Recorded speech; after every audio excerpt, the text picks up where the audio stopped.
All right, guys, I'm going to talk about something that a lot of people don't want me to talk about, but let's talk about the difference between an AVM and a tax value.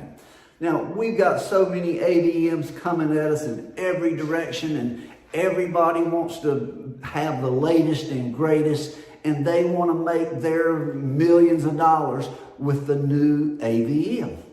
But an AVM, no matter how fancy it is, the majority of the time when you take all the covers back or the curtains, it's got a price per square foot formula in it.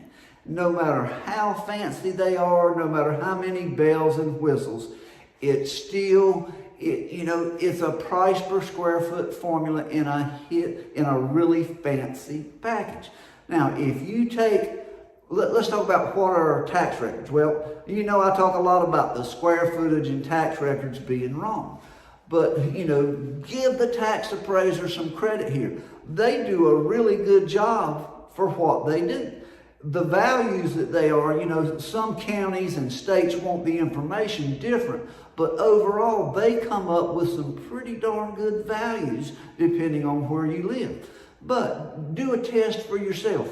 Take 10 sales, pull up a few AVMs, especially if you've done the appraisal before or you've seen it sell in MLS and you've got enough data to compare the MLS sale, the appraised value, several AVMs, and the tax value.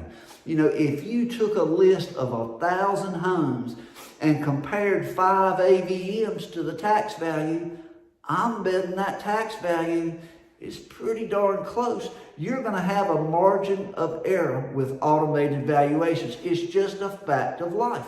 So if we're going to have a margin of error, instead of paying all these money or all this big money for somebody with an automated valuation model, why the heck don't we just use the assessed value in tax records? Well, that blew several people's mind, and a lot of people are looking at me going, no, I'm going to make a fortune, and big banking is thinking that these AVMs, it's just gravy, and if you look at closing statements lately, you'll see a traditional appraisal. Well, you will also see a technology fee or something similar to that. They got 100 different names for that, just like there is for finished square footage. But it is a profit-making machine. And this is driven by the golden rule, The big banks have the money and they're trying to make the rules and want everybody to get in their mind that AVMs are good, AVMs are good. Well, they're really not any better than tax records. And guess what? Tax records are free. How much money could we save if all banks had two choices?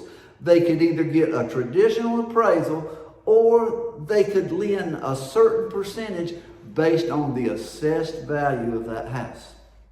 Think about that a little bit now. That would change the banking world overnight, and all the people rushing to put appraisers back, and drive us out of business for the most part, or for a lot of it, if they had to rely on an appraisal or a tax assessment, what would happen to the reform in the appraisal interest in the industry?